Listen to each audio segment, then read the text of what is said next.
What's up, y'all, and welcome into the Jack Vita Show. I am your host, as always, Jack Vita.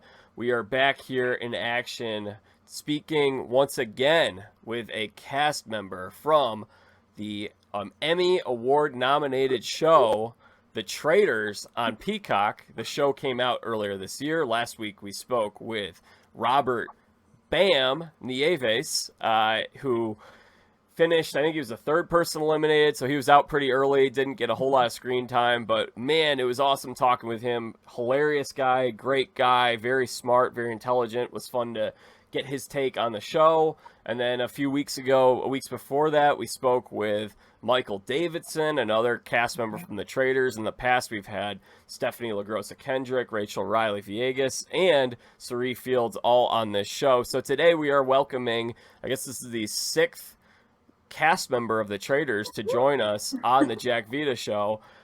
She is a nurse. She mysteriously quote unquote walked from the show midway through the show. What happened there? We'll find out.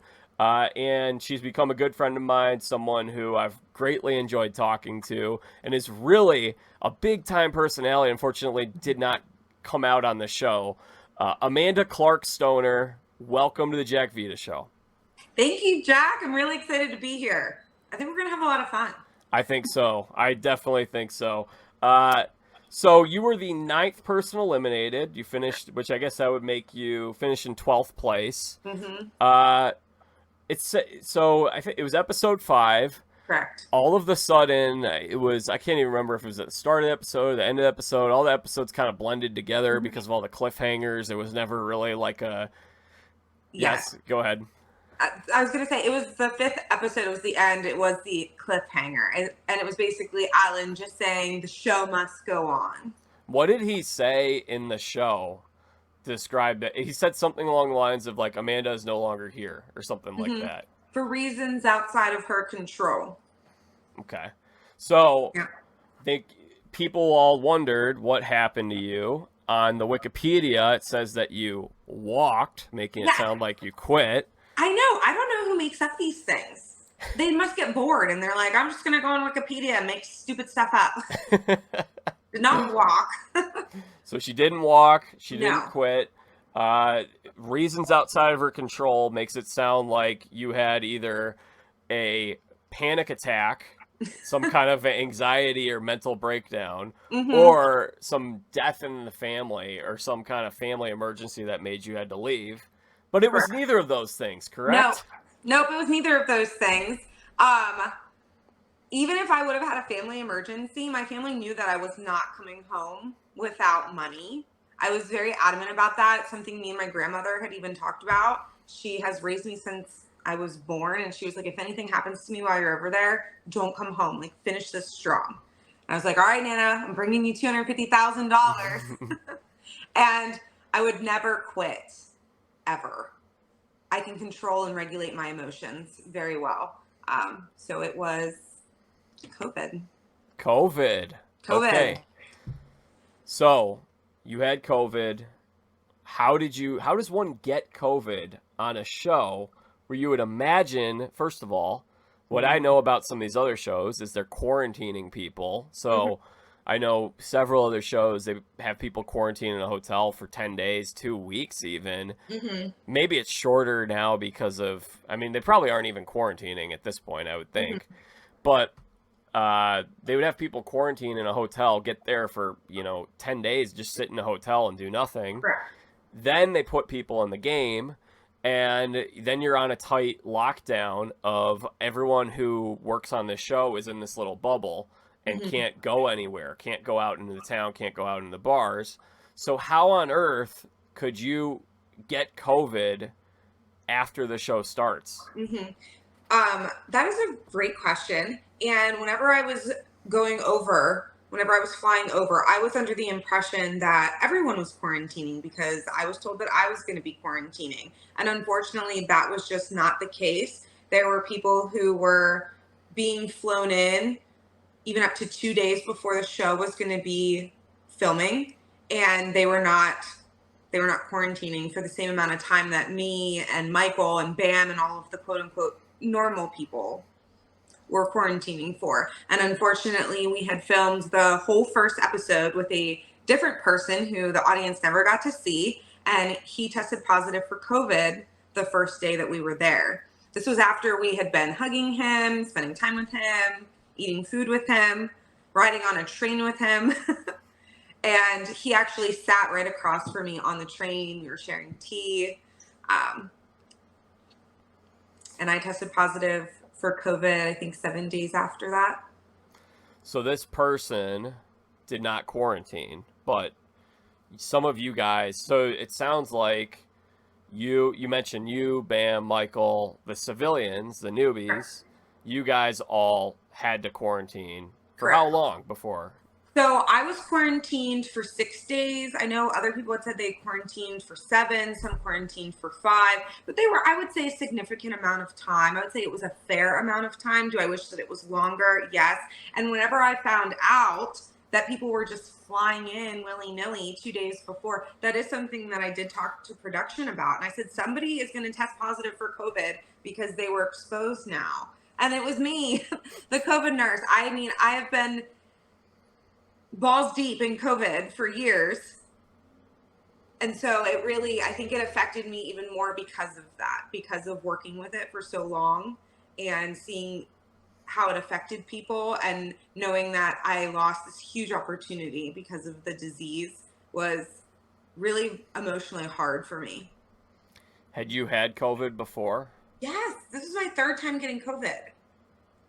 3rd time. I got COVID in whenever it first started, the beginning of 2020. I got it in February. I actually was at Mardi Gras, and I was sitting on one of the ledges overlooking the parade with people from Italy and Australia, and this is whenever mumblings about COVID had started, but nobody was really taking it seriously. And I tested positive a week after I got back. And did they have any other kind of like vaccine requirements or anything like that? So they did. You were supposed to be fully vaccinated. And I also know from talking to the cast that that was also not upheld for every single person. Everybody was treated differently. Some people had only had 1 vaccine. I had 3. So it didn't feel like they actually cared about our health at all. That's so strange because it seems like it's very much we want to make it look like we care about COVID, Correct. but we're not actually, because I would think you either go all in or you don't do it at all. Correct. And I mean, I just don't. I mean, personally, I mean, it was a year ago, so it's easier for me to look at it with my 2023 colored glasses. And 2020, you know, our vision, hindsight is 2020. Yes. That's what I was going for. Hindsight is 2020. But I don't know. I can't imagine. I just don't. I wouldn't have gone there. I would have just said, play on, because I feel like if you like, you can't go halfway in, as you mentioned. You're gonna. But no one was really privy to that information. It was very much like, we care about your health. We need everybody to be vaccinated. People are going to be quarantining. Like, it was very nice, and it was beautiful, and it was wrapped up in a bow. And then you opened it up and it was dog crap inside. You're like, what is this? This is not what I was told. And I think that is what upset me the most. And I had even brought my concerns to production over it. And then, to be honest with you, whenever I tested positive, I was like, are they punishing me for speaking out? Like, that's what I thought it was at first. But then I had a bunch of COVID tests that I was taking in my little room that I was stuck in for a week after. And, you know, I was COVID positive, but I didn't even believe it at first. Like, at first I thought I was being punished for being vocal about it. So you thought you were being punished for being vocal about it. How? Because I had said that people were going to test positive for COVID, that it was unfair. Like, I never got to talk to like the head people after that. They didn't come to our rooms, but we had handlers, I guess is the best way to describe it. So I was expressing my concerns to them, and I was like, this is going to be a big thing. You know, you let COVID on set. And from what I was told, even the behind the scenes production which there was like 400 people in that castle. You know, you never got to see all those people, or even going out, going to bars and exposing themselves and then coming back. So whenever I had said, I got COVID from this cast member who you never got to meet, they were like, no, you could have got it from anybody. I'm like, And yes, that's the problem. That's not good. Other people. That would make me even madder. It's like, you guys gave me COVID. Thanks. Like, you made me leave the show.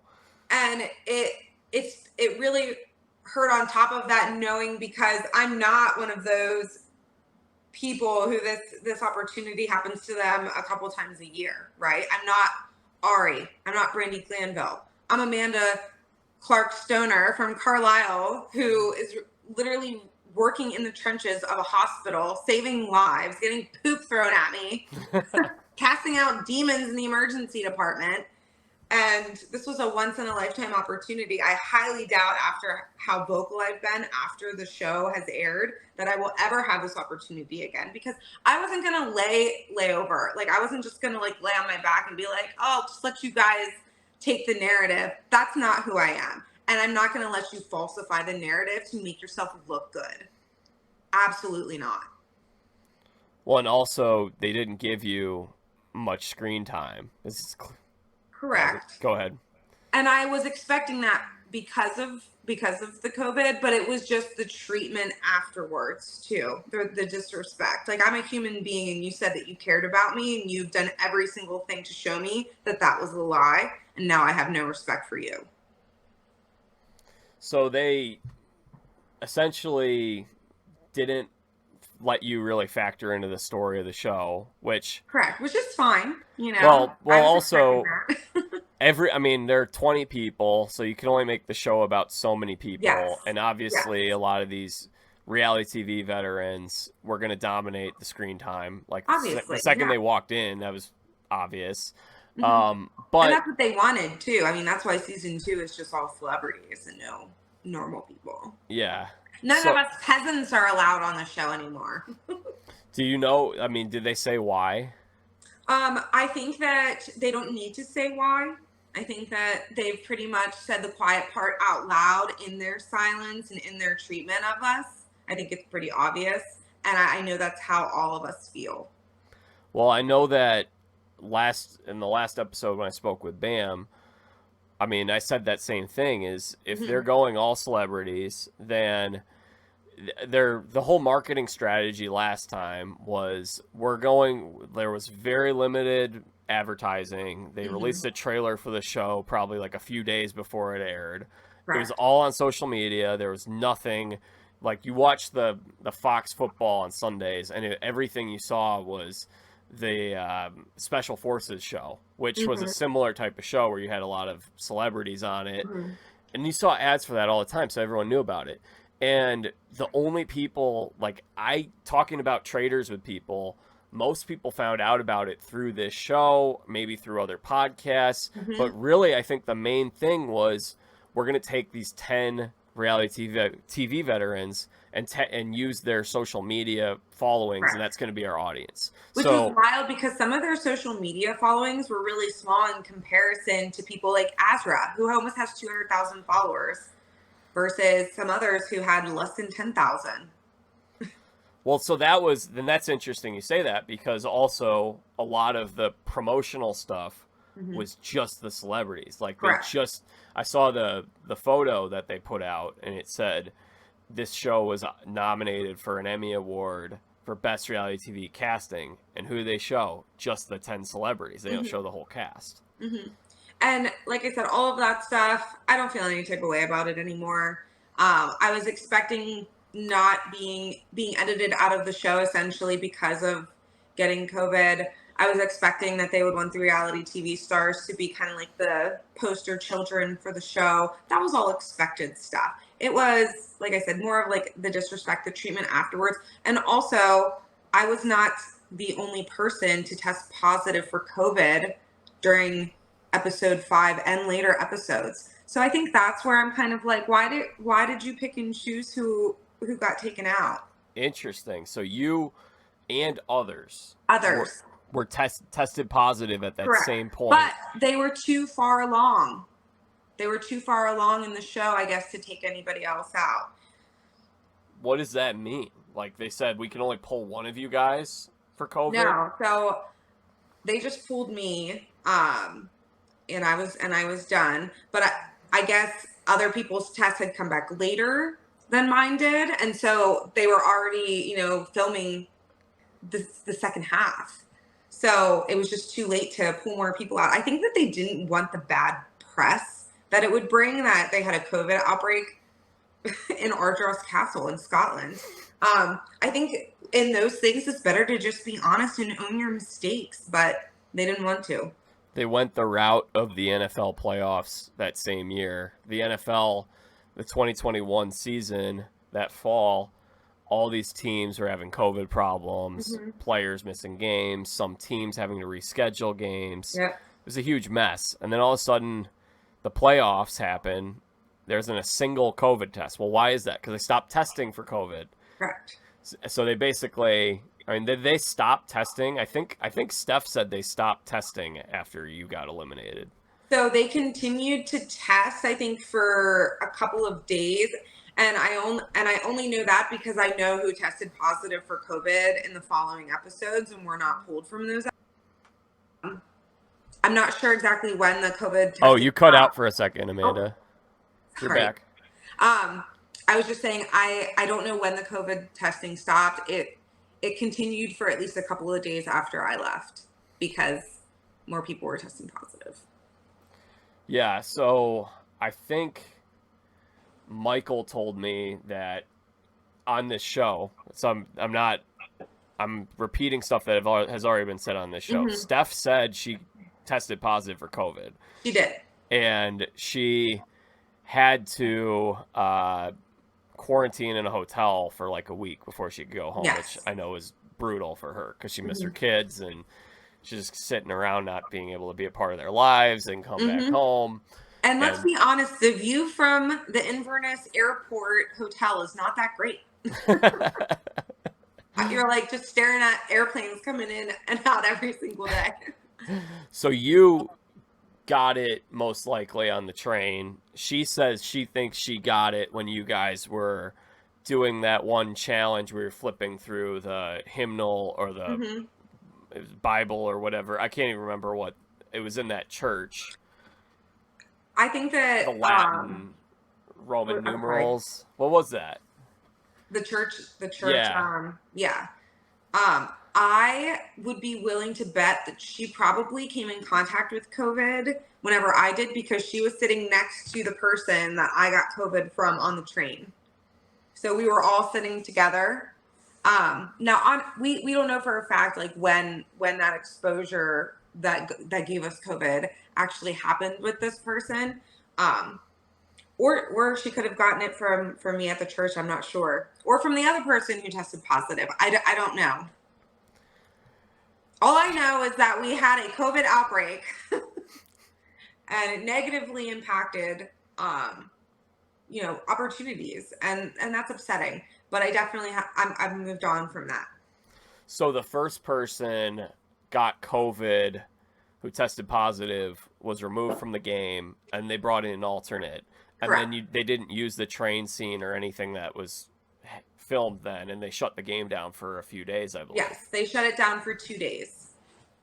Which, if they would have continued those 2 days, I probably would have made it to at least episode, 7. Yeah. I was not on the chopping block at all. The faithful trusted me. The traitors did not think that I was a threat.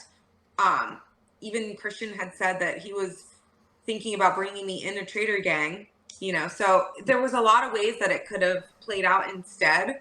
And my removal definitely changed a lot. And you might not have seen that, or you might not have thought that from what you saw on the show, but it really did impact the game a lot. To the point of you not getting a ton of screen time. I mean, they are probably coming from the perspective of, we don't want to build you up as a fan favorite and then have you mysteriously disappear in the middle of the show and Correct. not provide any explanation. And then they also don't want people knowing about the COVID-ness of everything. Which is out, though. Everybody's been very honest. Cody's talked about it. Steph's talked about it. Brandy's talked about it. You know, we've all talked about it. Everybody knows that we had a large COVID outbreak on the show. And I wanted to give you a chance today to tell your side of the story, because I have heard those stories from other people. So obviously this isn't all entirely new information, but yeah, so you didn't get a whole lot of screen time, but I think so then you had made mention of this by speaking out and sharing. Is I know you posted an Instagram video and said why you left the show and you had COVID. And you had said that probably is going to hurt your chances of getting cast on future shows, especially with this studio. Number one, I can't imagine that that's something that you're overly concerned with. But number two, if they weren't giving you any screen time anyway, like, I don't really know what you'd have to lose, because they typically don't bring people back on shows when they're on a show and they don't get any screen time.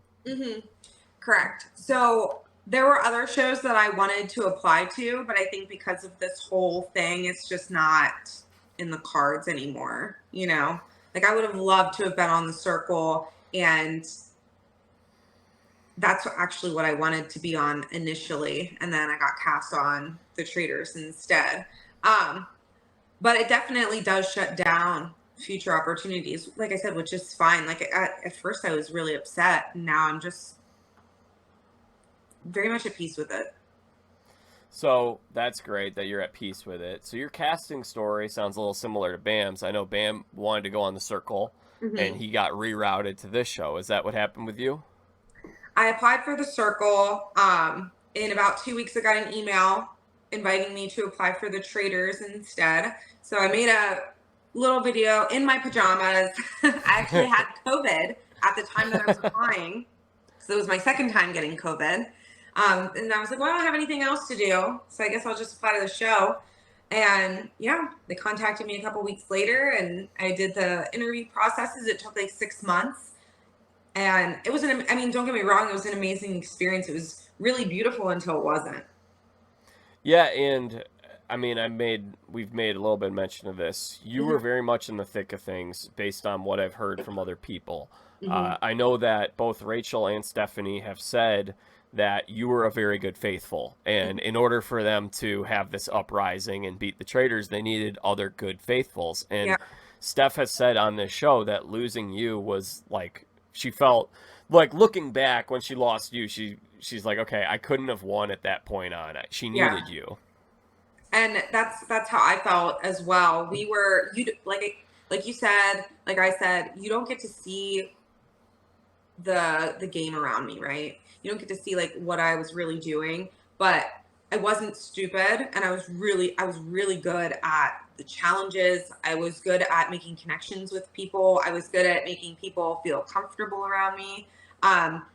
And I even would go so far to say that I think Cody was breaking every single time he would talk to me. Like, I could see it, that he was falling apart. I'm like, this guy is so suspicious.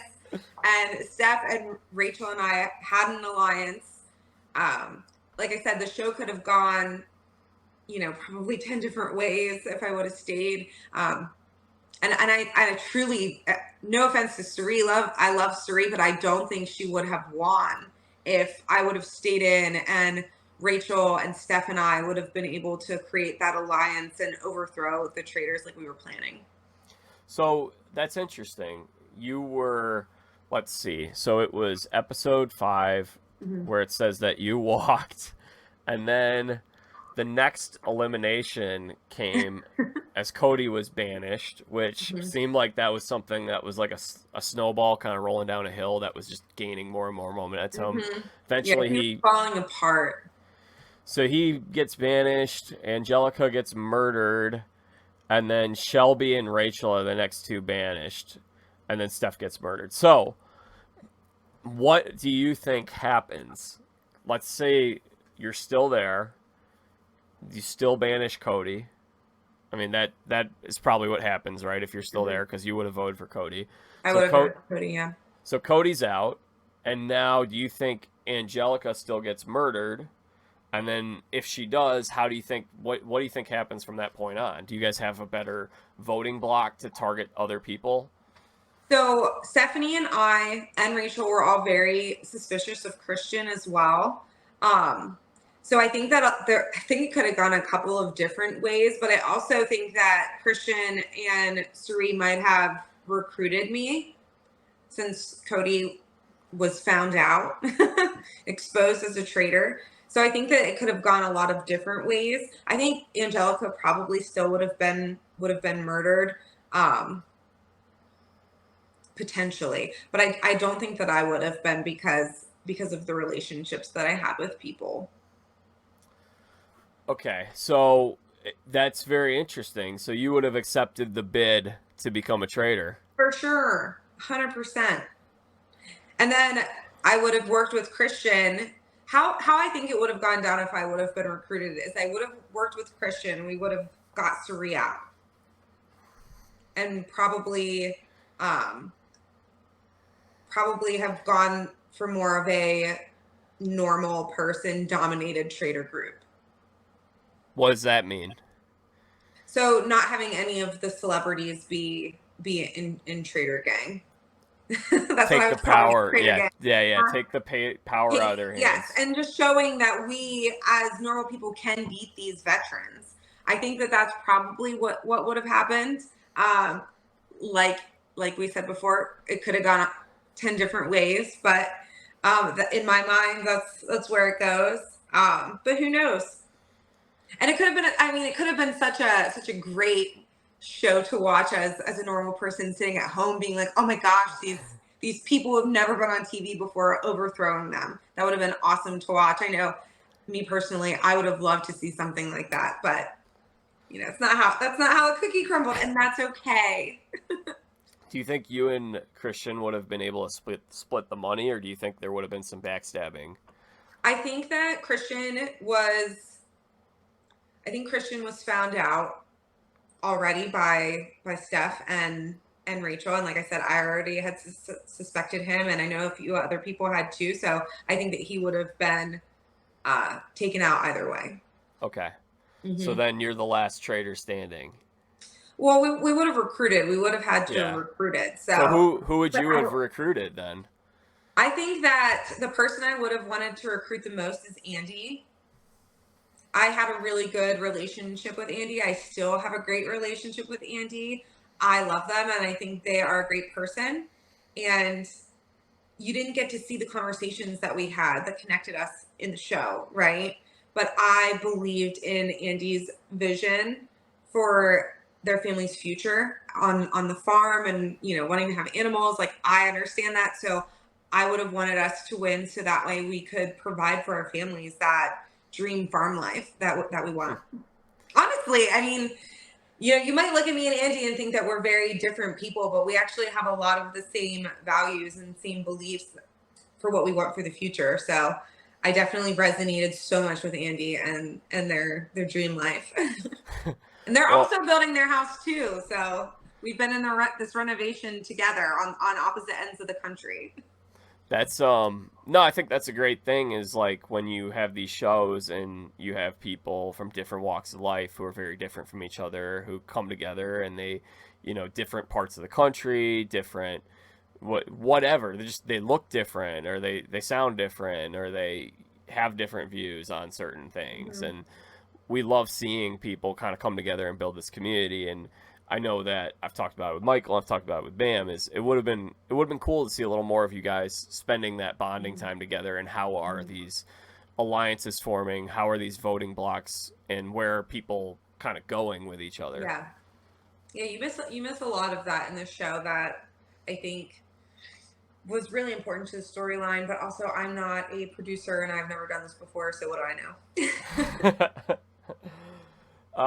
What was your take on the celebrities? Were you surprised to see them all come in, and which ones were you familiar with? Were you familiar with any of them? So I wasn't surprised, because we were forewarned that there was going to be celebrities on the show. I didn't realize it was going to be half of the cast. And whenever they said celebrities, like, I don't know where my mind went, but it definitely did not go to reality TV veterans. But I also don't watch a lot of reality TV, so my brain, of course, would not go there.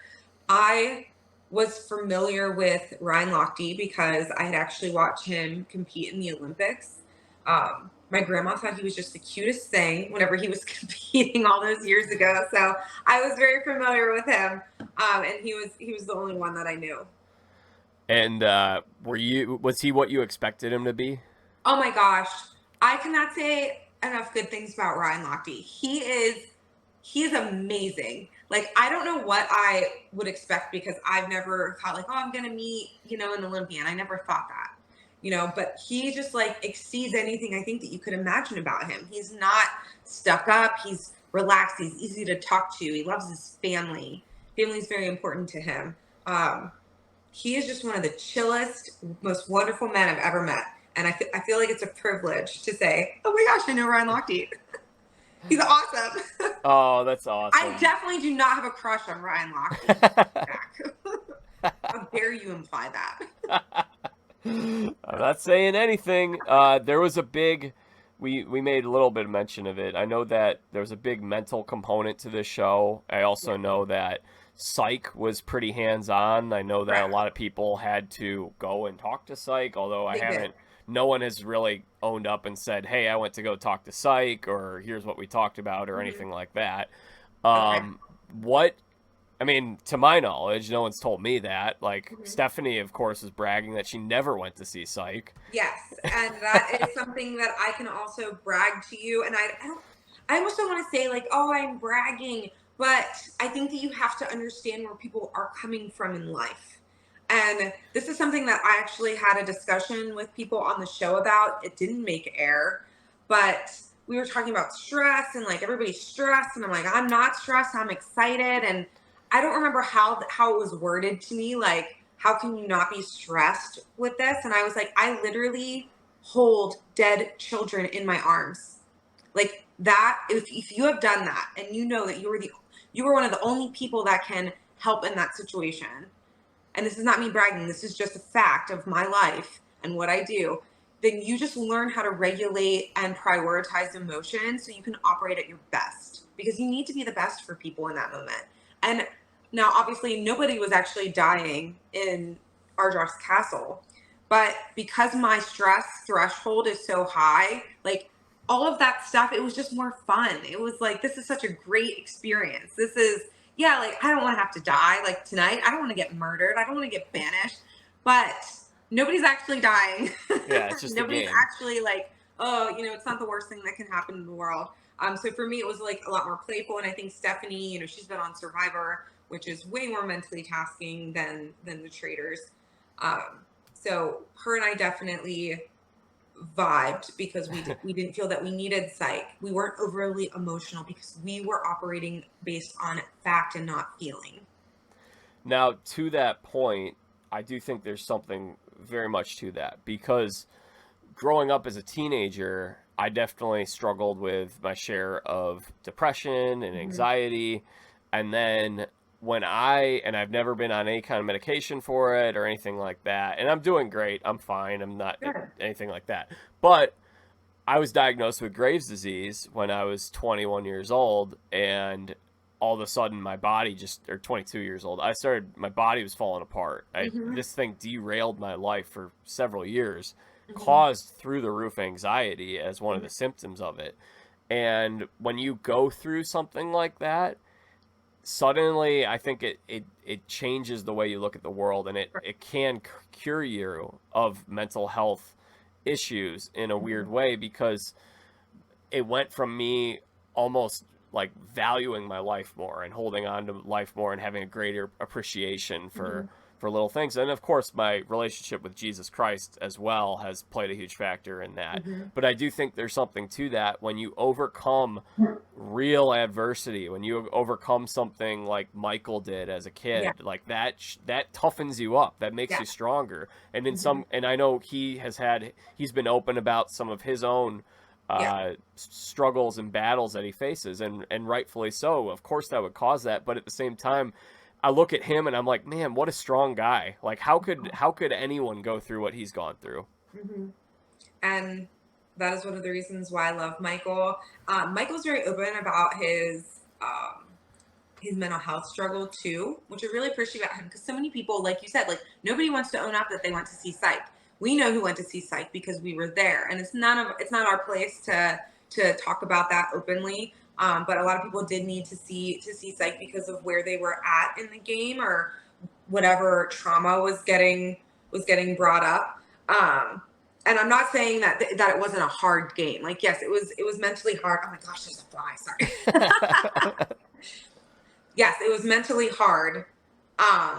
But some people were able to regulate that better than others. And you mentioned Stephanie and how you guys bonded. I'm curious, do you have any fun Stephanie or Rachel stories? I do. My favorite, oh my goodness, so many things are coming to my mind, but I will tell you this one time. So after filming had ended, Rachel and I went to Amsterdam together. I don't know if you knew that. No, I didn't. No, Yeah, that's awesome. We went to Amsterdam together. We had like one night in Amsterdam. So of course we went to the red light district, of course.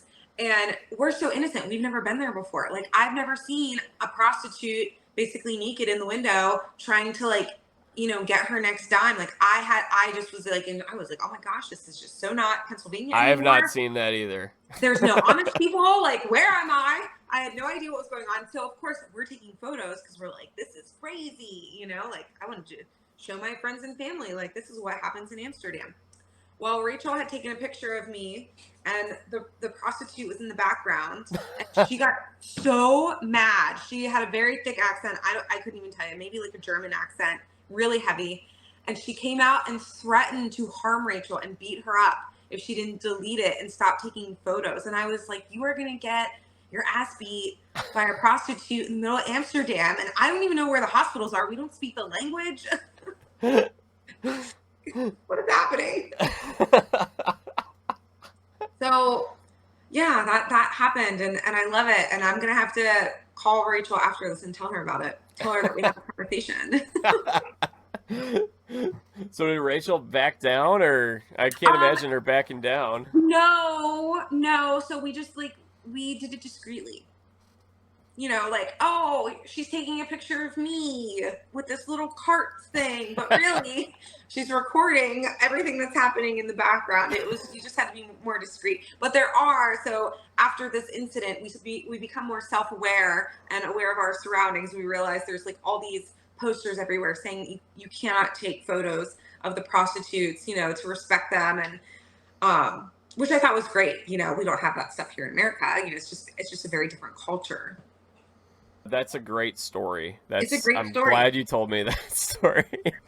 Rachel's gonna get her ass beat in the middle of Amsterdam.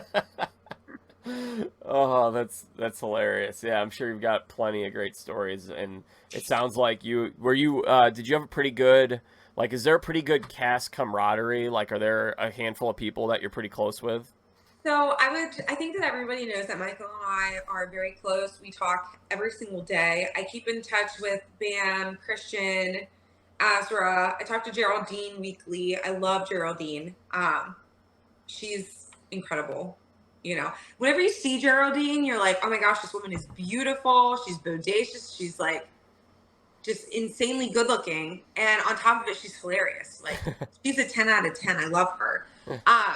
I still speak with Stephanie occasionally and Rachel. Actually, I told Rachel I was going to call her like 2 weeks ago, and I had a really hard shift at work, and I totally forgot, and we haven't connected since. So I actually do owe her a phone call. Yeah, I'm surprised that was like 3 weeks ago. Yeah, I told you about it. Whenever yeah, you were like, I need to call. We talked, and you're like, I'm going to call Rachel after this. And I texted you and said, say hi to Rachel for me. And then you're like, oh my gosh, thanks for reminding me. And I guess this is another reminder to give her a call.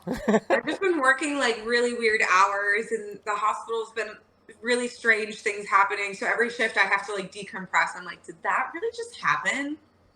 Okay. Was there anything about this reality TV world that surprised you? Because it sounds like you weren't a huge reality TV watcher. No. You didn't know who most of these people were. So is there anything about the production, the editing, that really you were like, oh wow, interesting, I didn't know they did that? Oh my gosh, we could talk about this for hours, because I had only ever really watched The Circle, okay? And so The Circle is very much like about like you're like people being themselves, right? And like, you know, they get emotional and you know, so I was kind of expecting that. And then I got there and they're like, you gotta be meaner. And I was like, oh, I wasn't prepared for that. And, you know, so I think that that kind of caught me off guard. And I was like, I don't really want to do that. So like, I wasn't willing to say like really bad things about people on the camera, you know, I just wasn't, I was like, I don't know how I'm going to be perceived. Like, I just wasn't familiar with that type of like editing process, you know, and maybe if I was meaner, you would have seen more of me, but I was just, I'm trying to not say anything that can be used against me in the future type deal because I am not Brady Glanville who can legitimately do anything and get away with it. You know, I'm gonna get Well, fired from my that's job. debatable. She's gone from Housewives, isn't she? Yes, Yeah. that's true. Yeah. Well, I mean, you know, you start touching. She went as far as private she parts could before. go, though. What was that? I said she went as far as she could go. Yeah, and that's what I'm saying. Like, okay, you start touching people's private parts without their permission. You know, I can get away with that in the emergency department whenever we're doing rapid intubations, but you know, that's medically necessary. You can put tubes in all the holes. But yeah. Anyway, that is a whole different conversation too. So I think for me, I was just not coming from, you know, that place, and I just wasn't really sure like what they exactly wanted for me. So I just was like, I'm just gonna do what I want. Is there anything about the show that you would change in terms of format or production? Yes, 100%. And that is something that we've already touched on. Everyone should be quarantined for the same amount of time. You know, everyone. There should be a standard, and everybody lives up to that standard. No matter what their last name is, no matter what shows they've been on before. Jeopardizing people's health just because you play favorites is unacceptable, and that's something that they should learn from. Tell us how you really feel. Well, then, Jack, nobody got to see feisty Amanda. I It's know. very upsetting. I know. It is upsetting. I really do like wish we could have you on another show because, like we talked about, I mean, you and Bam, I think, are huge characters and personalities. And unfortunately, because of the way that things went for you both, neither of you really got to be a big part of the show. Hmm. And I think that's unfortunate because, I mean, I know a lot of people were kind of saying that part of it again was the edit, and they didn't develop your stories, they didn't show your backstories and tell people who you are or anything like that. But I know a lot of fans were saying, man, these new people don't have a whole lot of personality. And personally, I think some of the people that we did see, they weren't huge stars on TV that were some of the people who, and that's debatable, maybe some people would say the opposite, Hmm. but I do think some of you guys were huge personalities with a lot of potential, but unfortunately, and even in the case of Michael got the screen time, and I said this on the last episode with Bam, Michael is so much smarter and wittier and funnier than I think the show made him look. I think the show, I agree, and I think that a lot of that had to do with his anxiety process as yeah, well, and how he was presenting himself. I feel like whenever you get to know Michael, there's so much more to him than like a screaming Kentucky man. He doesn't always scream all the time. Like if he did, I couldn't be friends with him. That is way too dramatic for me. Like chill out, take a Xanax or something. So I agree with that. But he is so funny. He is so witty, and I wish that you would have seen more of that other than like how they showed him. They portrayed him as like this very like dramatic screaming man, and like yes, he obviously did act like that, but he's way more than that. No, I didn't.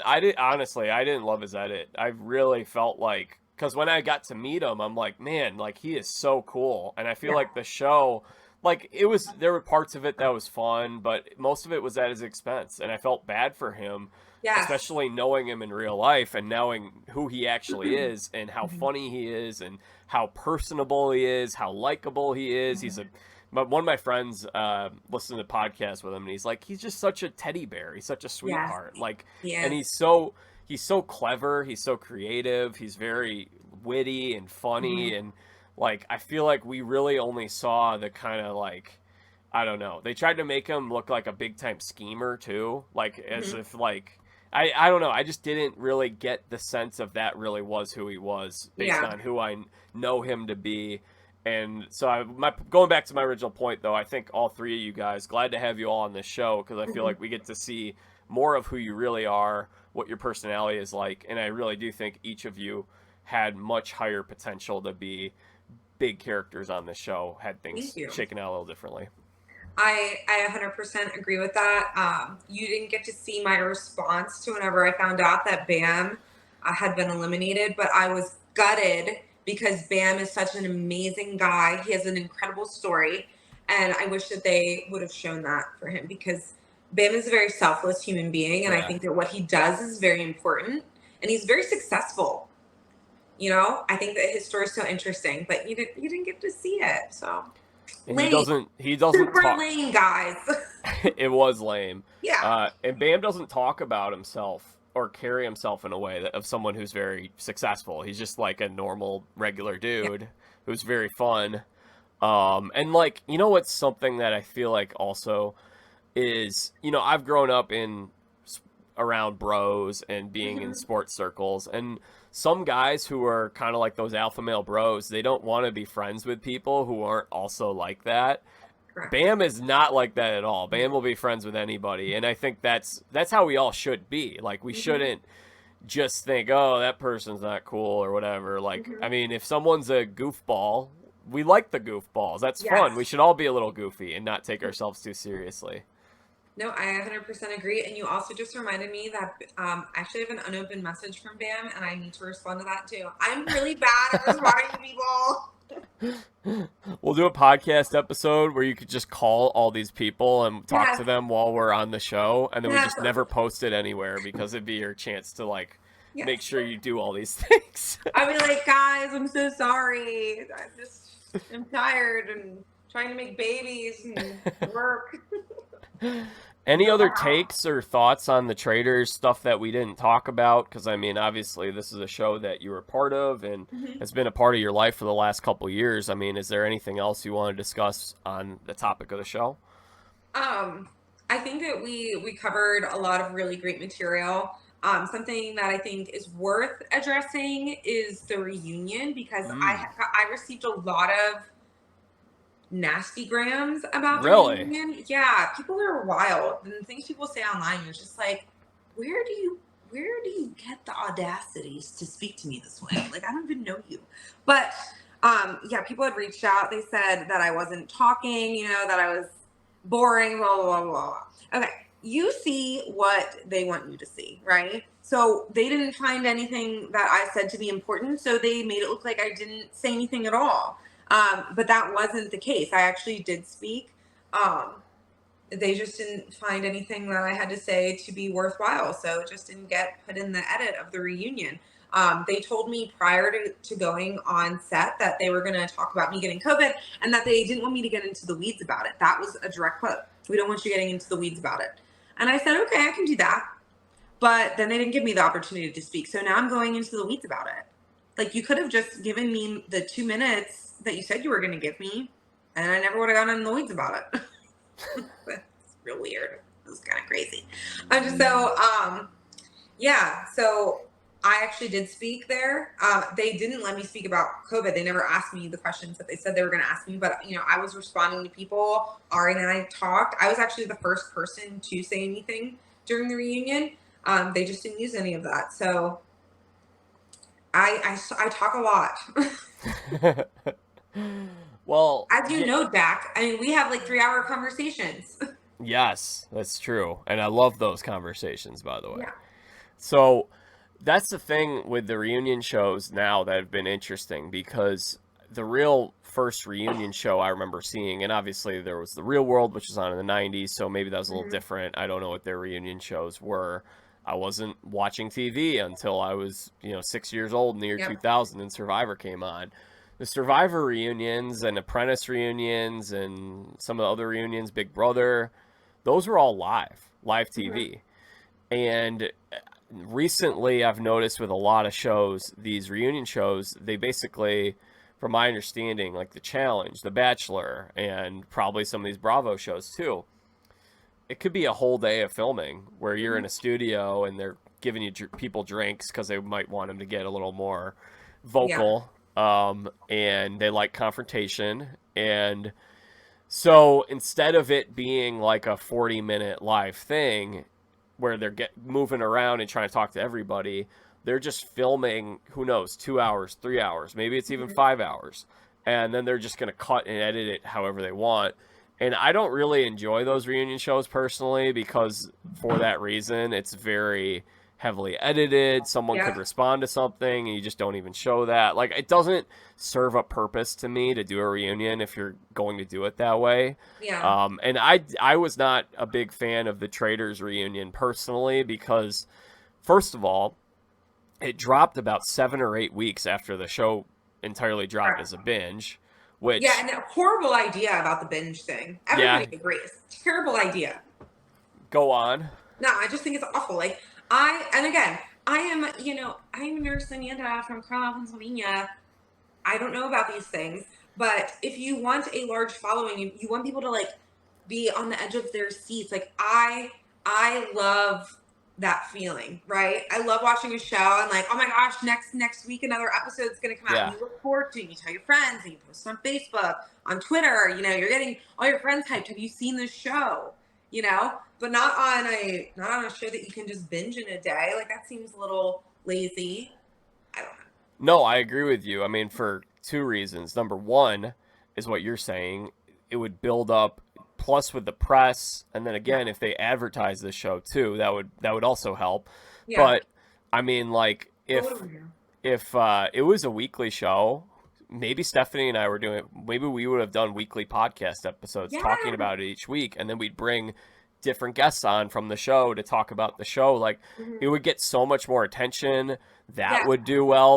And then there'd be people that'd be like, "Oh, I missed the first episode. Sounds like people are getting into this show. I should go back and watch it. Now I'm going to watch the third episode."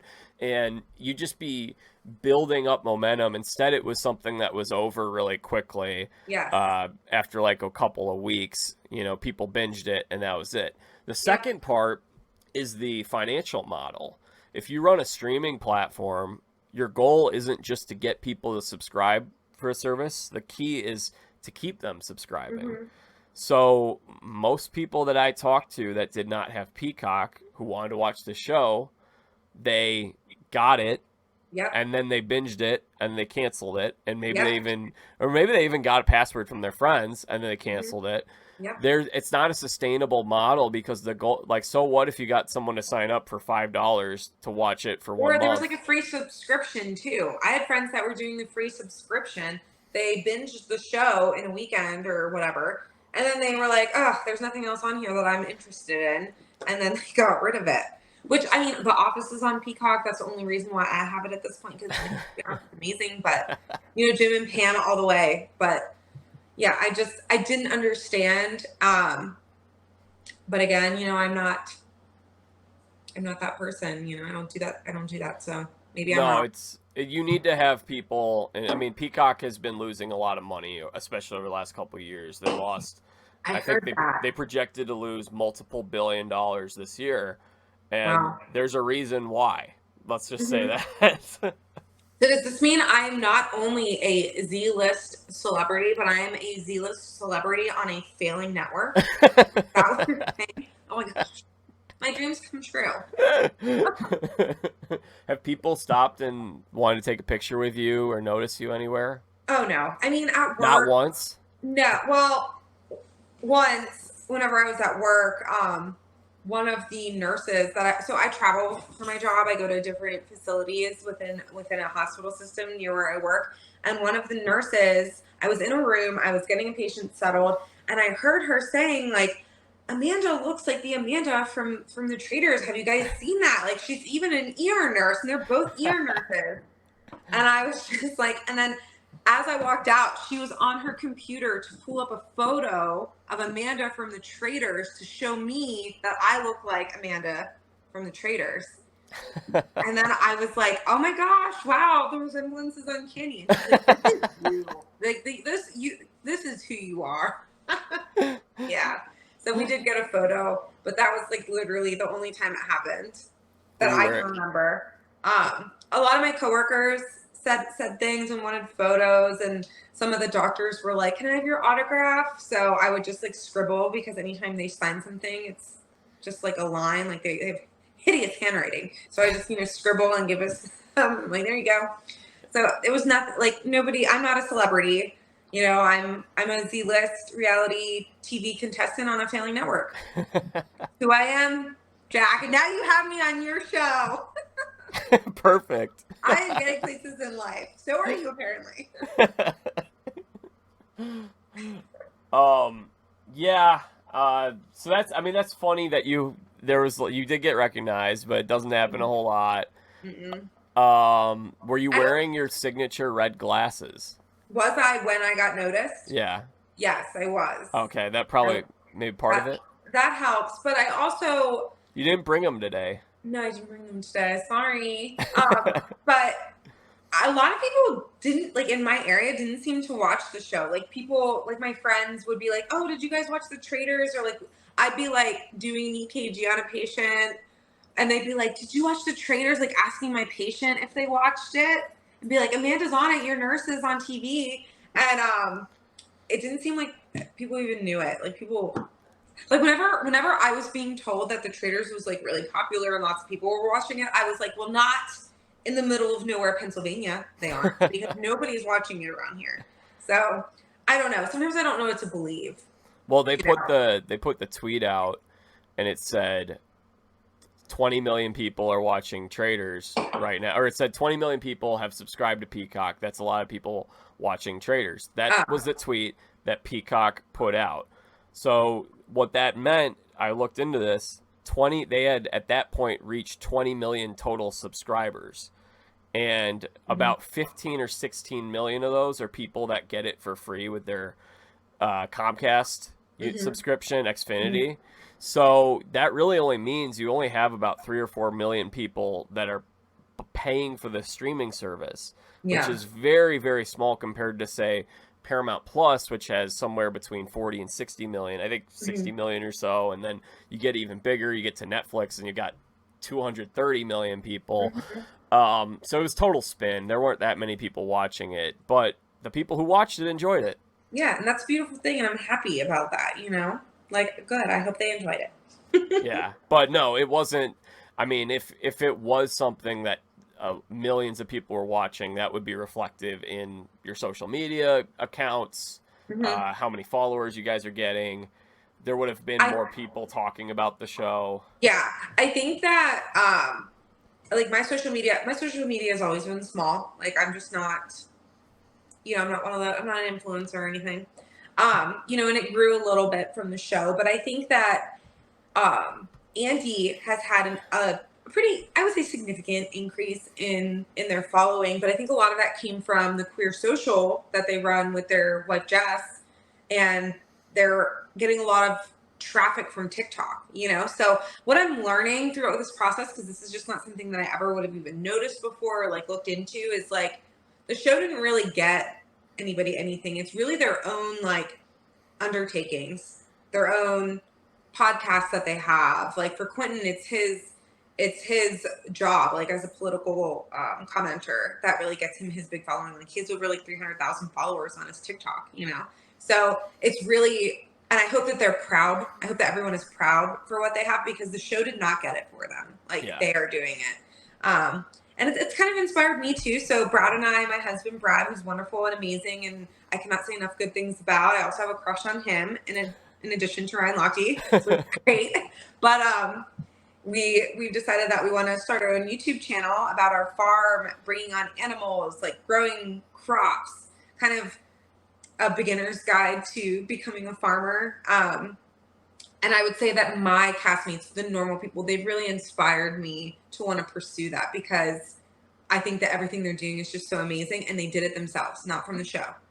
Yeah. Nobody put them on a platform and gave them their followers. So well, if anything, I think the show took more than it gave in that regard, because that was how I think the marketing was entirely, let's have Brandi Glanville and Rachel Riley and Kate and Suri or whomever these people are, Yeah. Ari, they're going to post about it, and then those people will watch the show. That was the entire marketing campaign, because like we said, there were no commercials. There was like very, very little promotion of this show, and then so that was pretty much the whole marketing strategy. So what are they doing for season 2? Well, we're going to double the amount of celebrities we have. They're going to promote the show for us. That's exactly what they're doing. And it's just like, okay, it's just like another show about celebrities. There's like 100 of them that I could go watch on Netflix right now. Like, I always want to root for the little guy, right? I always want to root for the underdog.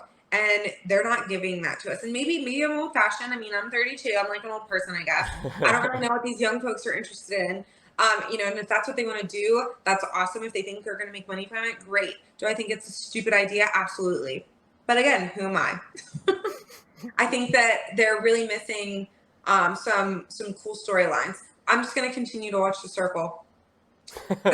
Well, The Circle on Netflix, those people have huge followings from being on Correct. that show. And they're like the little guys. Like, nobody knew who they were, like Shubham, came in second place in the first season. And I mean, people love him. And he's not this huge, celebrity like Brandy Glanville or like this huge personality. He's a respectful person. People love that. But again, I don't work for Peacock, so. Anything else on the Traitors? I think that we have talked so much trash about it already. I'm gonna get a phone call for this. They're gonna call me. I'm gonna have to ignore their phone calls. Will they actually? Do you think they actually will? I don't think they will. They don't care. They're like, Amanda who? We don't know her. Fine. Well, Amanda has an incredible life story, and also an incredible testimony of how she's a follower of Jesus Christ, as am I. And I know that she's also, Amanda's given me a little bit of bits and snippets of her story, and I haven't heard it all fully, which I'm going to give her a chance to do so in a second. But I must say, listening to parts of your story, listening to parts of Michael's story, it's just like it really puts a lot of struggles and issues that some of us go through, and we're like, wow, I can't imagine what my life would have been if I had to develop the amount of perseverance and resiliency that you guys did. So I'm going to give you a chance to share your story and tell me a little bit, first of all, about your upbringing, and I'll just give you a chance to say whatever you want to say, and then we could go a little deeper into the faith stuff. But what was your upbringing like, Amanda? I actually grew up on a farm with my grandma and my grandfather. The day that I was born, my grandma took me home. My mom was 17 years old. My dad was 17 years old. They were not living with their parents. They had their own apartment. Times were different back in the 90s, and they did not feel like they could care for me, or they didn't want to. I don't really know what the reason was, and I didn't really ever ask. But my grandmother took me home. My maternal grandmother, so my mom's mom. And I call her Nana, and she's wonderful, and I love her. But she took me home from the hospital, and she raised me like I was her own. She loved me. She cared for me. And I think she is one of the most incredible people on the entire planet.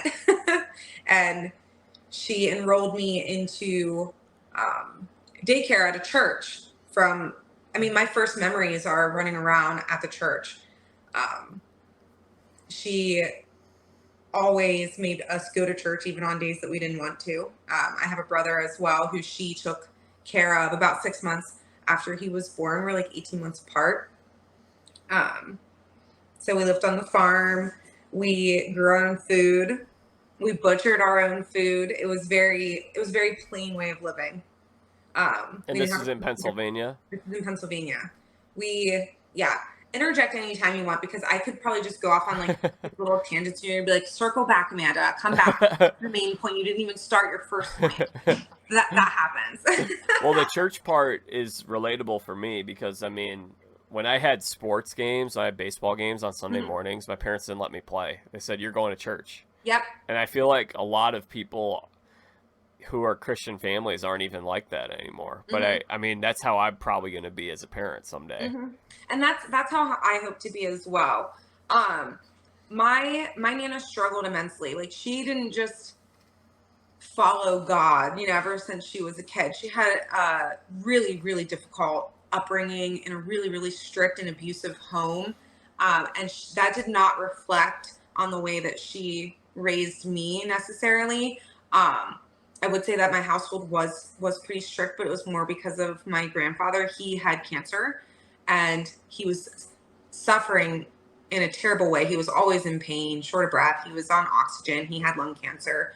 And I think that made him more angry and he would react in a hostile way, even if maybe the situation didn't require it.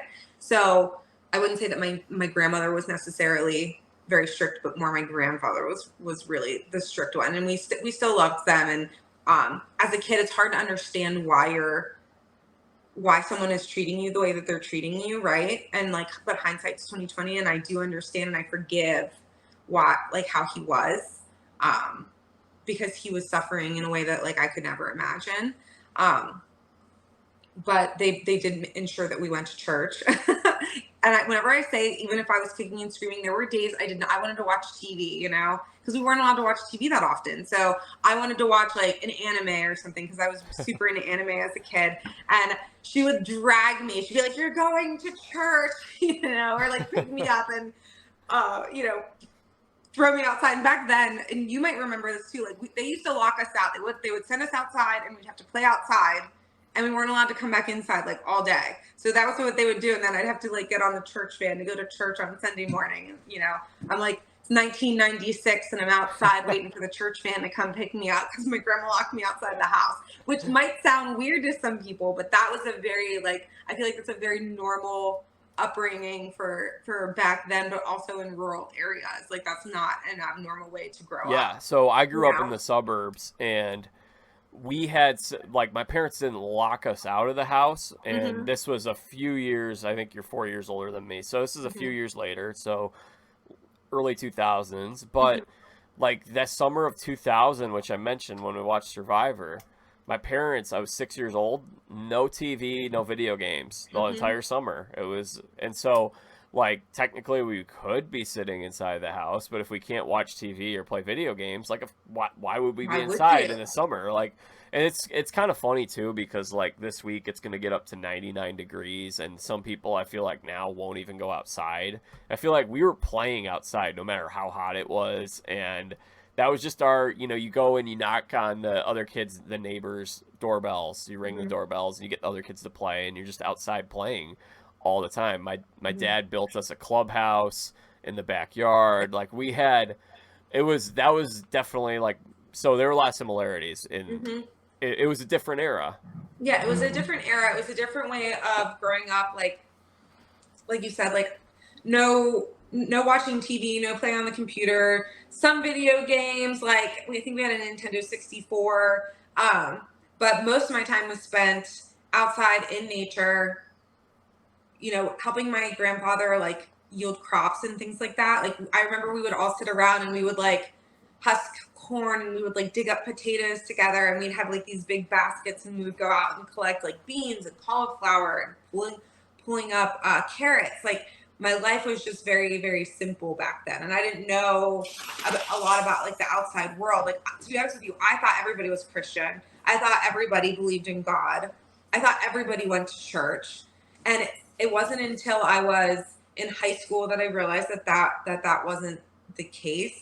But a lot of stuff happened in between all of that. I like to tell people that I've known the Lord since I was younger because of going to church, but I didn't really like lean into the Lord or like what a deeper relationship with him until I was older. And even up until recently I feel like I've reached like a new layer of desire to have a relationship with God. But I guess we need to kind of like go back for any of it to really make sense. Yes. Yeah, absolutely. So my family structure was my grandmother, my grandfather, me, my brother, and my grandma got pregnant at 42. And so then she had my aunt, my mom's sister, but she was raised as my sister because she was years younger than me. That was our family unit. And I already told you my grandfather was really sick. He had cancer. Um, he had like a lung removal. So these are the things I was being exposed to as a child, like him being like cut up and sliced up and suffering. And it was really hard because as a child, you can't understand what's going on, right? As I said, and you don't understand why people are reacting the way they're reacting. And it had gotten to a point where he needed a double lung transplant, and um, there was nothing available.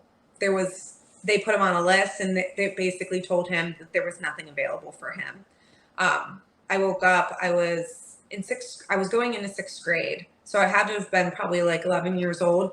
And my grandma had shaken me awake, and I remember her saying, not even like, it just came out, your grandfather passed away, Pappy passed away, I need you to go to your aunt's. And so I get up, I walk through the house, there's police everywhere, like people in suits, police officers, ambulance. And like my nana's sister, my Aunt Bethany, she was there. And I just remember it being very like an emotional time. I didn't understand what was going on. And she took us to her house for the rest of the day.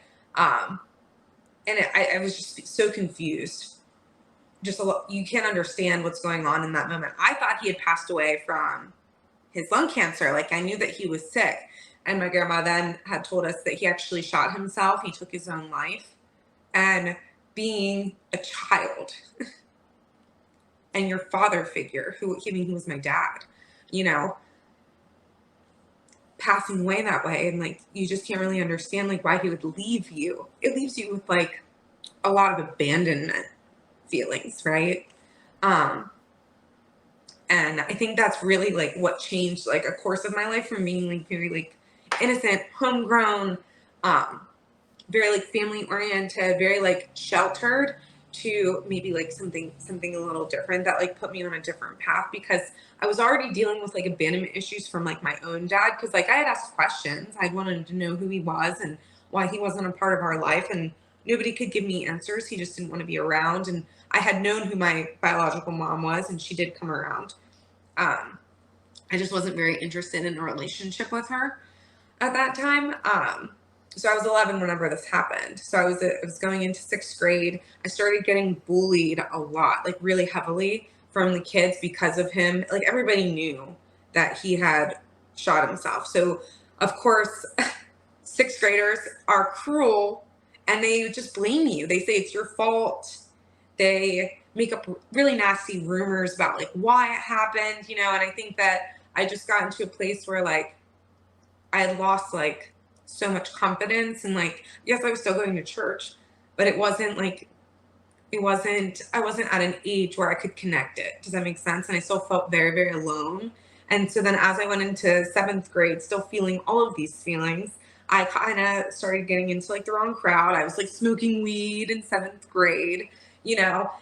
And you might think, oh, Amanda, everybody smokes weed in seventh grade, or a lot of kids do, but like it didn't stop there. The progression of getting into the wrong crowd, just like it was like, as you said earlier, like snowball affected my entire life. And by the time I was 15 years old, I wasn't just smoking weed. I was snorting heroin, and I was smoking crack cocaine and doing cocaine and crushing up methadone tablets that I was getting from like this 21-year-old sketchy guy in our town, you know, and drinking heavily. So it all started from like I think that point of just like abandonment issues, not having a father figure. And even though my grandma was wonderful, beautiful, and was like giving us all the love that we could ever want, it leaves a really big hole in you to not have that.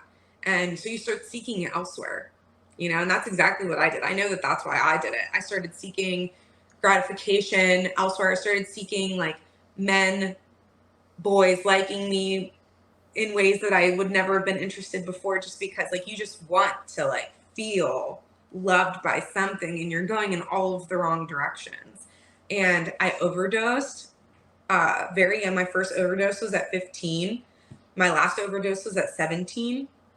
And whenever I say overdose, I don't mean like, oh, like I was puking and, I went to the hospital. I mean, like, I don't remember, like, I was doing drugs. I don't remember what happened. And I woke up in a hospital multiple times, or like having seizures from the amount of drug use that I was doing. I had been arrested. And I don't really ever tell people that, but I was arrested for drug trafficking whenever I was 15 years old because of the large amounts of drugs that I had with me. Like, it wasn't just a little bit, it was a lot. Now, all of that stuff obviously like has gone away, things have changed. But I mean, these are really heavy things to go through as an adolescent. Um, and a lot of trauma that goes with it as well, because it's not just the drugs, it's the people that you're around, it's what you're being exposed to. The first time that somebody ever asked me if I wanted to go with them to murder someone, I was 16. I was 16 years old whenever I first got that proposition. And like, I still think about that. Like, I don't know what happened. I don't know if they actually like went and harmed that person, but I was 16 years old and I actually got the call, like, if I wanted to be involved in a robbery where they were planning on ending a person's life. So whenever I tell you I was like heavily into this life, I was heavily into this life. I never harmed anybody, but like, people thought that I would. So it was bad.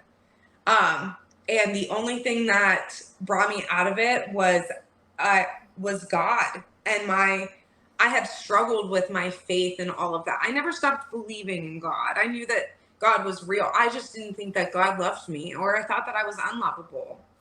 And I projected my own insecurities and my own human emotions onto an omnipotent being and said that you can't love me because I'm unlovable. And I learned over time that I was completely wrong. I actually I call it like a vision. I don't know how else to describe it to you. During the process of me being involved in all of the drug use, I had been shot with a CO2 pistol in the head. So I had shrapnel in my skull that needed to be taken out. I know, it's wild. And I still have like my entry wound and Wait, but how? Like, why? Like, what I don't happened? know. I don't know. I was in a park. I was using drugs, and someone came up to me and they put a CO2 pistol to the side of my head and they pulled the trigger, and I got shot with this like CO2 pistol in the face. I had thought that the bullet had like bounced off my skull or something, and I found out later whenever I was getting X-rays done for a different injury that I had a bullet in my head. So they were like, we have to take that out. This was like months later. Wow. And so, yeah, I had surgery at Hershey Children's Medical Center because I was a child. And you can, like, I'm bald right here. I don't know if you can really see it. I can see a little bit. Yeah, I'm bald right there because that's where they had to go in. And something they said to me is after the surgery, they said to me, we don't know how you are not blind, how you were not killed in this incident. They're like, you were shot here. Like, I have an entry scar on the side of my face near my eye. The bullet was in the back of my head on the hardest part of my skull. And they were like, we have no idea how this, like, the math ain't mathin', the physics aren't physicsing, And so not only was that like, wow, this is incredible, right? But also when they were putting me under for the surgery, I had this like dream, I don't know, vision. Some people will say it's from the drugs. I don't believe so. But there was this light that was so bright that I could not look at it directly. So I was holding my hand over my face so I couldn't see this light. And all I could see was like the edge of it. And it was like every single color you could imagine protruding this incredible light where like everything else was like non-existent. And I saw all of these like flashes of like my life doing drugs, like places I was doing drugs. And then the end times, what I would call as the end times, suffering, insane loneliness, like an absence of love and just feelings of like complete darkness, which is like the absence of God. And I it's going to make me emotional. I screamed in this vision that I had, and I said, "Save me." And I heard this voice that everything, and there was like this like building up, like this background noise, like the reverberation of like it leading up to it. And I screamed, "Save me," because it was getting so intense and so loud and so horrific sounding. And I was still in the same place whenever it all stopped. I was in like the same place of like where I was like using drugs and like this area that was like significant to it. And it went completely silent. And I heard a voice say, "It's too late." And then I woke up. I woke up from my surgery. And it changed my life. It changed my outlook on life. I went home from that surgery and I started cutting people off. I started cutting all my friends off that did drugs. I was harassed for it. I actually had people try and assault me because of it, because they thought that I was trying to get out because they thought I had like stolen drugs or something, and it wasn't. I had like had this epiphany that like if I don't stop what I'm doing, it is going to be too late. Like I'm going down a path that like might affect my entire life, and that was really hard. And I would say that it was a transition period because it took a good like year and a half to like totally cut off ties, totally like not have the feeling of wanting to do those things anymore. Be like, oh, you can just do it once. You know what I mean? And it took until like the senior year of my high school to actually be in a place that I would say was clean and good. It just getting out of that lifestyle is really horrific, and they don't make it easy on you to do it because those people want you to stay in it. They don't want to see you succeed. I never would have thought that I went to college. I never would have thought that I would, do anything remotely successful in my life back then. I had no goals. I had no resources, at that time. Also, I'm just going to point this out too.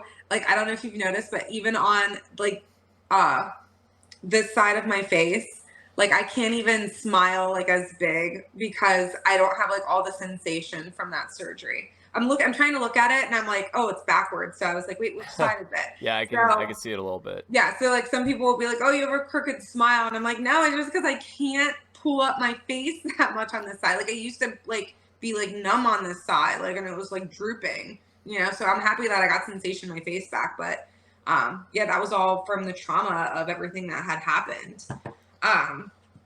Anyway, I digress. So it really was, to me, and some people will say otherwise, an act of God, like really communicating with me in a way where it hit home, right? And I feel that is what started me on a completely different course, because I was definitely leading down a road that was going to kill me. I was going to die from my drug use, or someone was going to kill me, or I was going to be or like sex trafficked. You know what I mean? Because of the people that I was around. It was definitely going to happen. I remember going to a drug deal one time, and these people that I were with were like in their 40s and 50s. I was 15 years old, and I remember thinking they're going to sell me for these drugs. Like, and I just knew that was a possibility, and I went anyway. Like, so I knew that like all of these things could happen to me, and I was just like, that's fine. It's okay. And if it happens, then I put myself in that situation, so I needed an intervention of God. My grandma was praying for me, right? Like she was always supportive of me. Like she never stopped loving me through any of this. And she always was like rooting for me. And I remember one day coming home and being like, man, I'm not going to do this anymore. Like she knew that I was using drugs. She knew about all of it. And she was just so happy. Like, you're finally coming around. She made a comment. She's like, whenever you whenever you were a teenager, you took your brain out of your head and you just like sat it down somewhere. And I'm so happy you're finally coming around and picking it back up and putting it back in your head. So, that like epiphany, that vision is really what started me down a totally different path. And it wasn't my end path, right? Like it was just it was a better path than what I was going on, but I was still very like confused and still learning, not really wanting to be like fully in, right? I still wanted like one foot out, one foot in. And that, unfortunately, I hate to say it, but like that was whenever I was, you know, a high school student. I was a senior, and now I'm 32 years old. And just recently, like within the past year and a half, have I really started to feel like I even understand a fraction of like the goodness that the Lord wants to give me and like wants to do in my life. And it sucks, but I feel like in my suffering, it's taken me to suffer to like recognize that, which is wild, you know, because why does it take me being like absolutely desperate to be like, okay, God, I'm willing to hear you now. You know what I mean? I was just probably a couple weeks ago, I was working and I said, I was like praying so heavily about like the desires of my heart. And I'm like, God, I would do anything for this to be a possibility. And I felt this like silent voice say, but would you be obedient to me? And I'm like, okay, fair point. You know, whenever God wants you, he doesn't want you to be lukewarm. You know, and the Bible's pretty clear on that. And I think we as humans, whether it's our culture, whether it's we are just like getting clouded by like the things in our society, or like our churches aren't teaching it, you really have to make a decision if you're going to be 100% in or 100% out. And there's no in between. You know, we shouldn't be lukewarm Christians. So like I feel like at 32 years old, I haven't really gotten much further than where I was, you know, as a senior in high school with my walk with the Lord. And it has taken immense suffering for me to even come to the realization, like, I need to do better, because this whole one foot in, one foot out is really not working for me. And you and I have discussed this before. I think that a lot of it is reading the Bible, which is so much harder than how it sounds. Like, it sounds easy. You open it up, you read. But if you don't have the discernment and you don't have the spirit in how you're supposed to read it, then you're not going to understand. So it takes work. I believe that God will meet us halfway, but we have to do our work. And I'm in that period of my life now where I need to put in the work. And I think that after I got out with COVID on the show, I did the blame game a lot with God. Like, why would you do this to me? Like, why would you put me in this position just to like take me out of it? And I've prayed about it a lot. And I was like, I was not the person that God wanted me to be for millions of people to see me. Like, if I'm going to be a woman of God, and if I'm going to do anything for his kingdom at all, I cannot have footage of me out there doing and saying the things that I was doing and saying, and calling people names that I was calling people. And so it's really just been so much work. You have to put in the work in order to even understand like what God wants for your life. And it takes a lot of you like casting things that you think you can't live without away. And that's something that I've told you, like, me and my husband are trying to do with our farm, is like really trying to get away from like the world and its ways. Trying to get back to being homegrown and a lifestyle that like I lived growing up, where we didn't have like all of the influences of this culture to hinder our walk with God. Sorry if that was a lot. I feel like I might have. My brain is like this. It just goes like this. No, I'm the same. I'm the same way. I just want to say one thing first and foremost. Thank you for sharing all of that. Mm-hmm. Amazing story.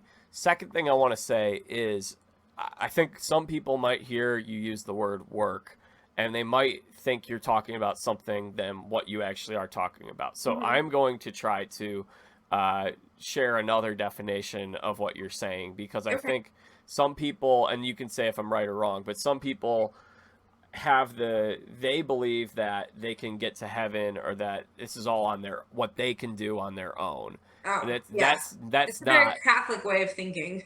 Let's be Well, honest. that's like, I mean, so, Ephesians 2:8 and 9, for his big grace, you have been saved through faith, Mhm. not by works. And Yeah. I want to make sure you aren't saying that, man, I got to do all this work so I can get to heaven. No.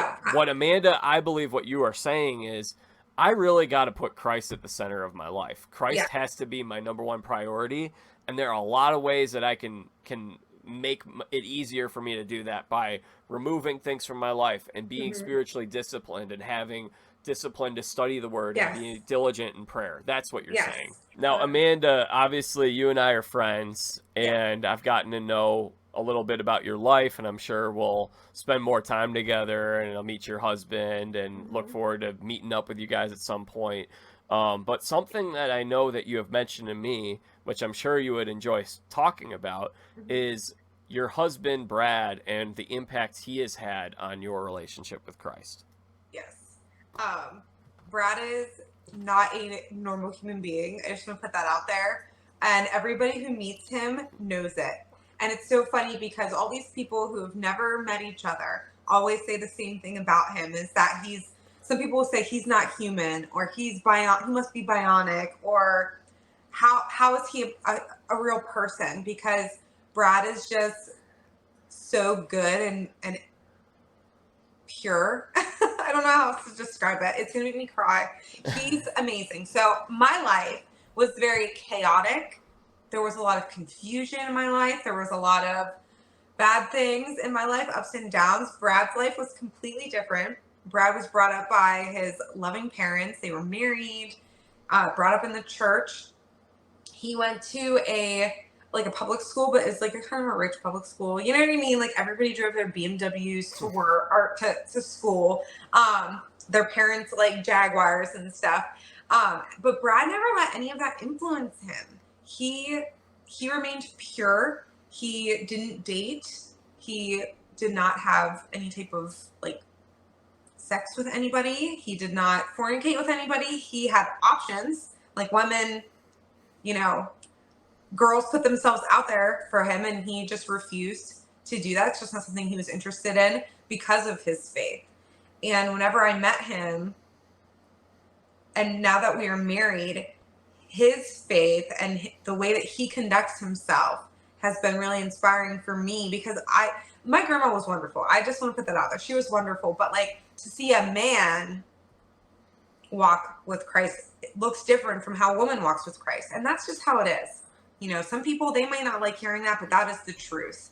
And it looks different for men and women. And it was really inspiring to me. And I was like, wow, this changes everything. One of my first dates with him, he was like, I want to take you to church. I want you to meet my parents. I want you to go to church with me. Like nobody had ever said that to me before, and he makes it, I always tell him, I was like, I married my grandma, because he's very adamant that we go to church every Sunday. And if we can't make it to church for whatever reason, like say we were going on a trip or something, we'll be driving down the highway and he's like, hey, church just started. Do you want to pull up the stream? And then we'll stream it and I think it's so refreshing to be around someone like him and to be loved by someone like him, but it's also so important to have a partner like him. And if you are a Christian man or woman and you are looking for a partner, it is so important to have a partner who loves God and who is chasing after Jesus faster than you are sometimes too, because they are going to grab your hand and they're going to pull you right along. And it's really important in building such a strong foundation for your marriage and for your future and for your faith. Well, that's what we talk about, Amanda, is you are wanting to have Christ at the center of your life at all times. That's something that you are pursuing right now, and you're really trying to grow in and study God's word and develop discipline in a lot of areas to push yourself to go deeper. And in order for you to do that as a unit, you need to marry someone who's also doing that, because Yes. otherwise you're going to get pulled away from it. If that Yeah. is the number one priority in your life, you need someone else who that's the number one priority in their life. And now that I'm married and I look back on my life and I see why things didn't work out. Like I was engaged 3 times, Jack. Okay. You know?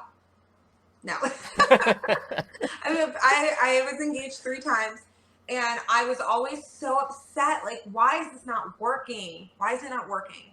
You know, and I wanted it to work so badly and it didn't. And looking back, I'm like, it is so clear why it didn't work. First off, they were just not for me, but they were not, like, we were just not equally yoked. We didn't have the same goals for our faith and our relationship and our future. And the more I'm learning about the Bible, the more I'm learning about what it says, the more I understand why God says what he does in his word. And so many people take what God says as he's restricting you. He's telling you, he's controlling you, and he's just telling you that you can't do things because he doesn't want you to be happy. That's what the world tells you. But in actuality, the Lord is laying out things and telling you that he wants you to be disciplined because he knows that if you are going to have a happier, healthier, more productive life than you would if you just engaged all of your sin the way you want to. And I'm just realizing how true the Bible is. And I keep telling people, even my coworkers, they're probably sick of hearing it. Be abstinent, you know, don't drink heavily, don't do drugs, don't listen to secular music that's talking about murdering people and harming other people and doing drugs and talking about sex. Like, that is not what is good for your mind. Garbage in, garbage out. And I've lived it. So I definitely understand it. And I'm still growing, you know, and I'm still learning, and I'm not a perfect person. I sin every single day. But it's just so interesting whenever you get to this point in your life that you're like, wow, God, I thought you were trying to control me, but really you loved me and you just wanted what was best for me. And I probably could have had what was best for me 10 years ago if I just would have submitted then, instead of being like, oh, I'm just going to be willy-nilly and 1 foot out, 1 foot in, you know, after I had my revelation. So it's just so interesting how God works. You can either go the shortcut way, the way that God, like the straight and narrow path that, you know, is less traveled. You could go that way and, like, you could just get what you want instantly if you were disciplined, or you could just go the long way and get lost for 40 years in the desert. So that was like me. 10 out of 10 do not advise. Yeah. And Well, it's a learning process. God's a loving father. Yes. And he gives us structure of what we should and should not do. Mm-hmm. And that's the way that loving parents are, is we don't want our kids to jump off of the slide instead of sliding down the slide. Yep. And I think that is something that you're totally saying, is if you follow, first of all, if you have an encounter with Christ and you commit your life to Christ and you put Christ at the center of your life, over time you'll see your desires change. Your desires become those of bearing the fruits of the Spirit and loving others and being kind to others and showing patience and serving others. And you die to self. It's not about you. It's about putting Christ first and loving others and sharing this truth with the world. And then to the point of, you know, so many times I have wanted things and I've asked God for things, and God's sovereignty has overruled those things that I thought would be great for me, that ultimately would have hurt me or would not have been as good for me, or there was something else that he was leading me to. And it might not even be in terms of something that's like super successful. I'm not here to be my own God. I'm not here to make the most amount of money and be the most successful person. I'm here to serve Christ, whatever that means. And I might get sick. I might be poor. I might have Graves' disease in my situation. But through whatever those things are, in my situation, Graves' disease, it was an opportunity for me to grow closer to Christ and share that story to help other people. Yep. And I think that in our struggles, it's so important to not be I understand that whenever you're going through something really hard, like Graves' disease or things that I've gone through in my life and things I'm still going through in my life, because my life is not perfect and I am suffering. Yeah. I'm just suffering in ways that I don't tell people. Like I have health issues going on with me, nobody knows about. And it's not something I plan on telling people about because I know that there's going to be a victory and I can't wait to use it as a testimony and give everybody the full story, you know, and I'm just not there yet right now. But for like even fertility, that's something that I'm very open about. Like I was mad at God, you know, and I'm sure whenever you had your Graves' disease, you felt some type of way. You get this visceral response. Why me? Why is this happening to me? Or I don't deserve this. And maybe you didn't experience that, but I know I do. And I know a lot of people who have been through stuff like that where they do the blame game. But it's actually an opportunity for you to say, God, I trust you. Right now sucks. I'm unhappy. I feel alone. I don't feel like you're here, but in your word, it says you will never leave me. You will never forsake me. So I'm going to lean on that and not lean on my own understanding. And I'm going to stand firm on my faith and proclaim that your victory will prevail. But that is so hard to do in the moment. And that's something that I'm learning to do is anytime like a negative thought, I'm like, I cast out negative thoughts. I cast out negativity and really trying to like command it. Because we do have power in Jesus and who he is. It's not because of who we are, but he resides in us and works through us. And we just need to be faithful through the struggles. And it's really difficult though.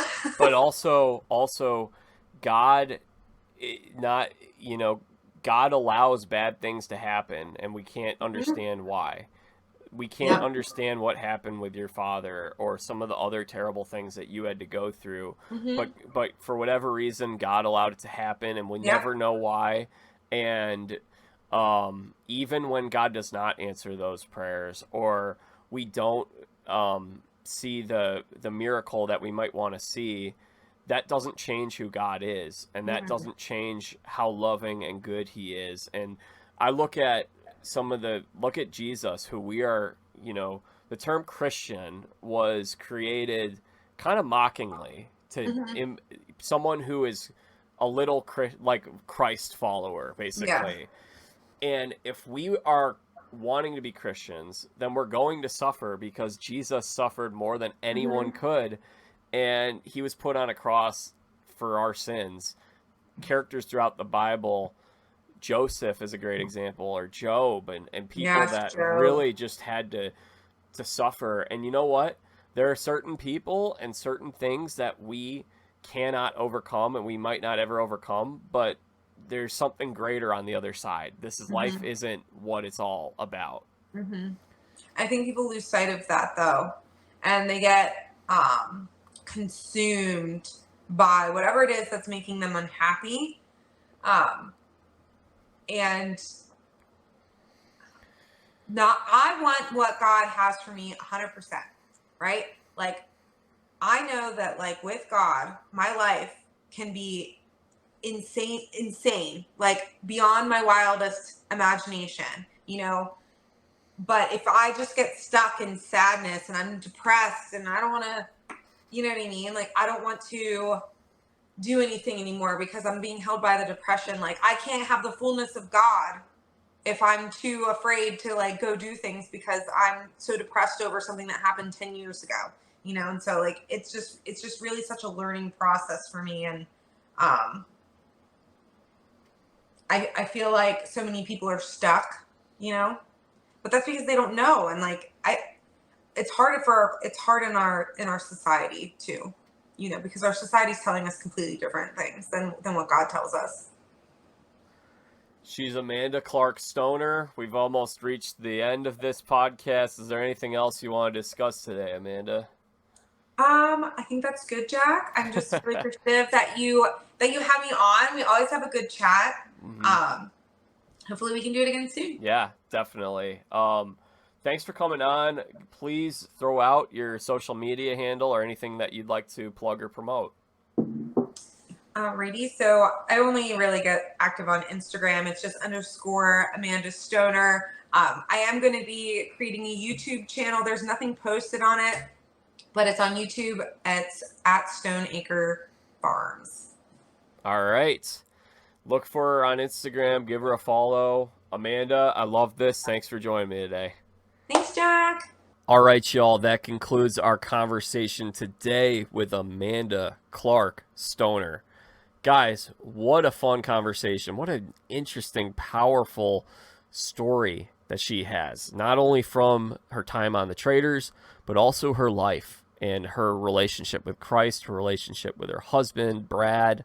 What an awesome, awesome person Amanda is. I'm so glad that I met her and that we were able to have her on today. So if you guys enjoyed what you heard from today's show, please hit subscribe wherever it is that you listen to this show. If it's on Apple Podcasts, Spotify, YouTube, Facebook, hit subscribe and turn on notifications.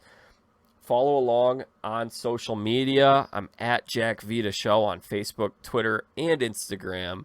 We will be back soon with more conversations with interesting people. One episode that I'm excited for that should be, maybe it's already dropped at this point, maybe it's coming after this, is I will be speaking with Miss Indiana USA, Haley Jordan. She's a sports reporter. She's been on this show a couple of times in the past, and she was just crowned Miss Indiana USA. I think it was last week. So she's got an amazing story herself. She's also a Christ follower, and I'm certain we'll be having more contestants on from reality TV, probably some Survivor contestants soon, and who knows, maybe some more Traitors contestants if any more of them want to slide into my DMs and get on this show. I'll be happy to welcome them on. Until our next episode, I'm Jack Vita. Bring in the dancing lobsters.